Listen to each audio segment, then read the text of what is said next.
It started with a joke. One I didn't think would change my life forever that night.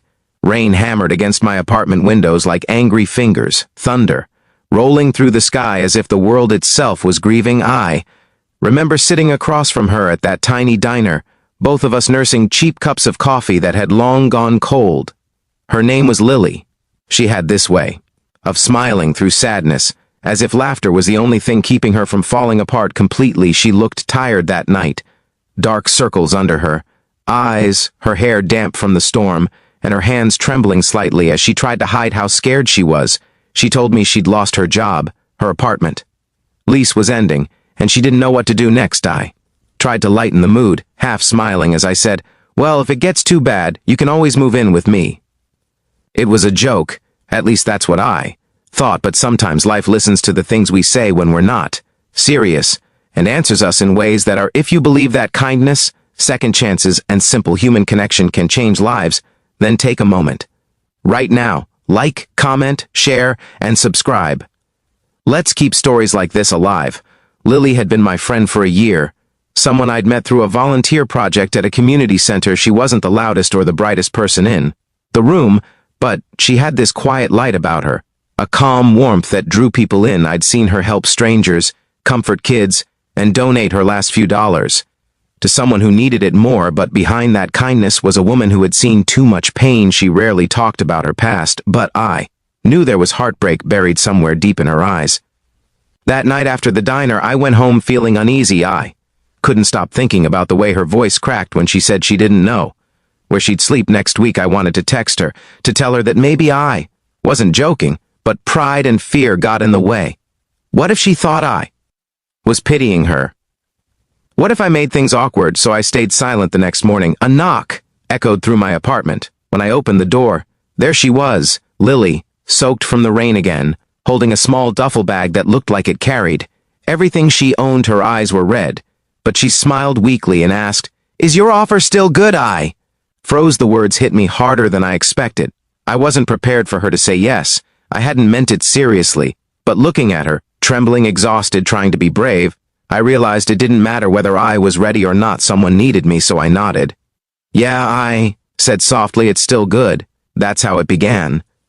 The first few weeks were awkward. My apartment was small, a one-bedroom place with creaky floors and peeling paint. I insisted she take the bedroom, and I moved to the couch. She protested, of course, but I told her I was used to it. She kept her things neatly stacked in a corner, barely touching anything that wasn't hers, almost as if she was afraid she might break the fragile balance of my quiet life. Slowly, we found a rhythm. She started cooking dinner some nights, humming softly while she chopped vegetables or stirred soup. I started leaving small notes on the counter, telling her where I kept extra towels or which cabinet had the coffee mugs. Little by little, the space between us filled, not with awkward silence, but with a kind of unspoken trust. Sometimes I'd catch her staring out the window in the evenings, her face softened by the city lights.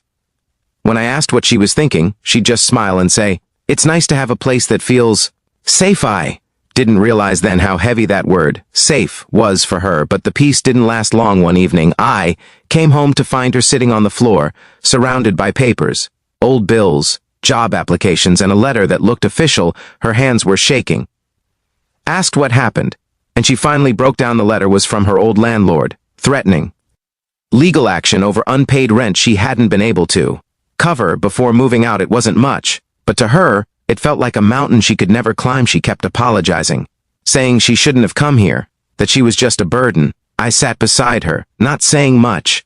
I just let her cry, and when the tears stopped, I told her the truth, that I didn't want her to leave, that maybe, just maybe, two people trying to survive could help each other more than they realized. After that night, something shifted. She started opening up. She told me about her past, the failed relationship that left her with nothing, the years she spent trying to rebuild her life only to watch it crumble again. She told me about the loneliness that followed her like a shadow, and how she'd forgotten what it felt like to be seen as more than a burden. Listened, really listened, and in that quiet exchange, something inside me healed too, because I wasn't doing much better. I'd lost my father a year before, and since then, life had felt hollow. I worked, slept, repeated. I had friends, but no real connections. No one who really noticed when I was falling apart inside. But Lily, she noticed. she started leaving me little notes in return. "Don't forget lunch today, you did great on that project. Thank you for the coffee." Small things, but they meant more than she knew. Days turned into weeks, and weeks into months. The apartment, no longer felt like mine. It felt like ours. There were fresh flowers on the table, there was laughter in the kitchen, there was warmth in the silence, and there was this strange, gentle feeling growing between us, something I didn't dare name then. One day I came home to find her gone. Her room was empty, her clothes, her books, even her little notes, gone. My chest tightened as I searched the apartment for a clue. On the kitchen counter lay a letter. Her handwriting trembled across the page. "You've done more for me than anyone ever has, but I can't keep taking from you. You deserve someone who doesn't come with this much brokenness. Thank you for giving me a home." Even for a while I sat there for hours, the letter crumpled in my hand, wondering how someone could vanish so quietly yet leave so much behind. Days passed. Weeks I kept expecting her to call, to text, to say something, but she didn't. The apartment felt hollow again, like the life had been drained out of it. Tried to move on, but everywhere I looked, I saw traces of her. Her mug on the shelf, her favorite blanket on the couch, the faint scent of her shampoo in the hallway. Then, 3 months later, another knock came at my door. When I opened it, I saw her again. Her hair was shorter, her eyes brighter, her posture stronger. She looked like someone who'd finally taken a deep breath after years of holding it in. "Found a job," she said. Smiling, I wanted to come back. "If that's still okay." I didn't say anything at first. I just stepped aside and let her in. The apartment, which had felt so empty for so long, seemed to exhale as she crossed the threshold. We sat down like we always used to, 2 cups of coffee between us, the world outside fading away. She told me about her new start, how she'd been saving up, how she'd finally paid off the old debt. She said she wanted to repay me for everything I'd done. Told her she didn't owe me a thing, but the truth was, she had already given me something I hadn't even known I'd lost. Hope. That night, as the city lights flickered through the window, I looked at her and realized how much things had changed. What started as a joke had become something sacred, a reminder that sometimes the people we help end up saving us too. Lily stayed, this time not out of need, but by choice. The laughter returned, but now it was fuller, richer. There was no awkwardness, no hesitation, just 2 people who had found home in each other's presence. Months later, as we sat watching the rain fall just like the first night we met, she smiled softly and said, "You know, you never really asked me to move in again."